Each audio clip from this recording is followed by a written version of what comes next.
El editorial del día es presentado por la Facultad de Teología, sede IBA. Olimpia se impuso frente al Independiente Santa Fe de Bogotá y logró consolidar su pase a la final de la Copa Libertadores de América. ¡Qué alegría para los hinchas de Olimpia! Un detalle anecdótico, sin embargo, ya casi olvidado del viaje de los futbolistas a Colombia, era la letra en el avión en el cual viajó el plantel. Además del logo de Olimpia, se había pegado una cita de la Biblia en el fuselaje del avión. Un versículo bíblico que habla de la gloria. Romanos 11:36, que dice, porque de Él, por Él y para Él son todas las cosas. A Él sea la gloria para siempre. Está claro que esta palabra se refiere al Dios Todopoderoso. Pero, ¿quién sabe? ¿Qué habrán querido expresar quienes pusieron este versículo? ¿Eran cristianos devotos que realmente querían dar la gloria a Dios? ¿O querían expresar con todas las letras que Olimpia es el más grande del mundo?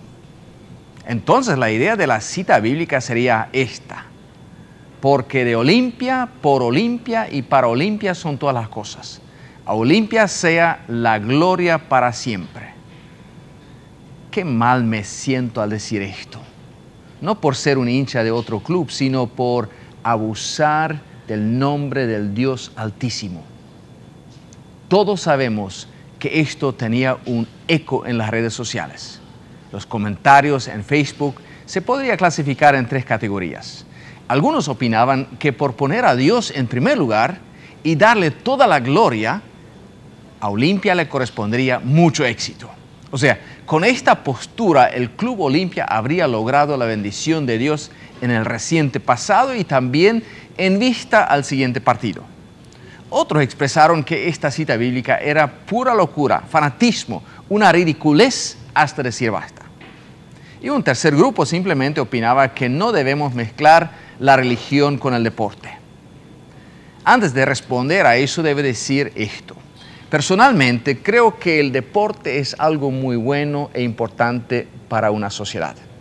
Además, admito que también soy hincha de Olimpia, aunque no fanático. Ahora, permítame responder con estas observaciones. Las 3 diferentes posturas expresadas en las redes sociales, todas tienen razón. Tienen razón en forma limitada. Es cierto que la Biblia dice que debemos buscar a Dios en primer lugar y las otras cosas vendrán por añadidura. Es cierto que Dios está con aquellos que lo buscan, lo honran y le dan la gloria a Él. Pero también es cierto que no se debe mezclar la fe cristiana con el deporte. Y también doy la razón a aquellos que opinan que esto ya es ridículo. Permítame explicar lo que a primera vista parece contradictorio. Creo que pegar esta cita bíblica en el avión es totalmente fuera de lugar. En primer lugar, porque confunde e insinúa que Olimpia está tomando lugar de Dios. Esto es igual a usar el nombre de Dios en vano. La Biblia dice que Dios es un Dios muy celoso cuando de su gloria se trata. Bien lo expresó una persona en Facebook citando a Isaías 42, versículo 8. Yo soy Jehová, ese es mi nombre, y a ningún otro daré yo mi propia gloria, ni mi alabanza. Robarle la gloria a Dios es un pecado muy grave que Dios va a castigar. De esto podemos estar seguros. Ahora, algunos dirán, pero si esto podría ser también un buen y claro testimonio de la fe cristiana. No lo creo, porque crea confusión y no convence. ¿Quién da testimonio? ¿El piloto? ¿El avión? ¿Ever Almeida? ¿Todo el plantel? Si tomamos en serio lo que Jesús enseña, vamos a ser mucho más radicales. Es muy fácil y muy poco comprometedor pegar una cita bíblica en la cabina de una aeronave. En algunos casos los futbolistas creyentes han puesto una camiseta por debajo de la camiseta oficial del club con un lema cristiano. Muy respetable su testimonio, su coraje.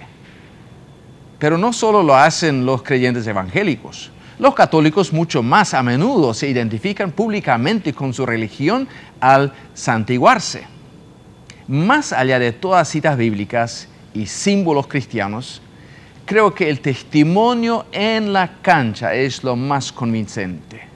Si el jugador quiere dar un testimonio cristiano, que lo demuestre en la cancha con su manera de jugar y tratar a sus adversarios. Claro, algunos dirán que esto es imposible. Bueno, es muy radical, correcto, pero así lo enseña la Biblia. Si su estilo de jugar y su conducta en la cancha son un testimonio cristiano, su letra en la camiseta será un plus extraordinario. De lo contrario, se borra con el codo lo que se escribe con la mano. También surge la pregunta si Dios está interesado en la victoria de Olimpia o no. Mi estimado amigo olimpista, a Dios no le interesa ni un pito el Club Olimpia. Tampoco le interesa Cerro Porteño. ¿Y Real Madrid o Barcelona? Para los propósitos de Dios no existen estos clubes. Si tú eres un cristiano comprometido y deseas meter a Dios en esto, solamente hay una opción.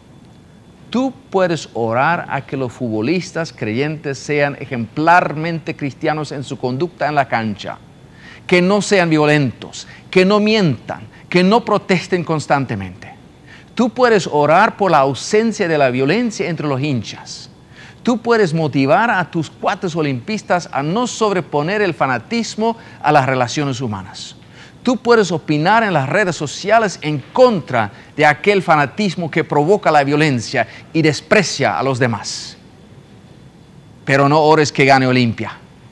Como cristiano te toca orar a que se haga la voluntad de Dios. Y a Dios no le interesa si gana Olimpia o no. Y tú no sabes lo que Dios puede o desea lograr con las personas y con sus propósitos cuando pierde un club y gana otro.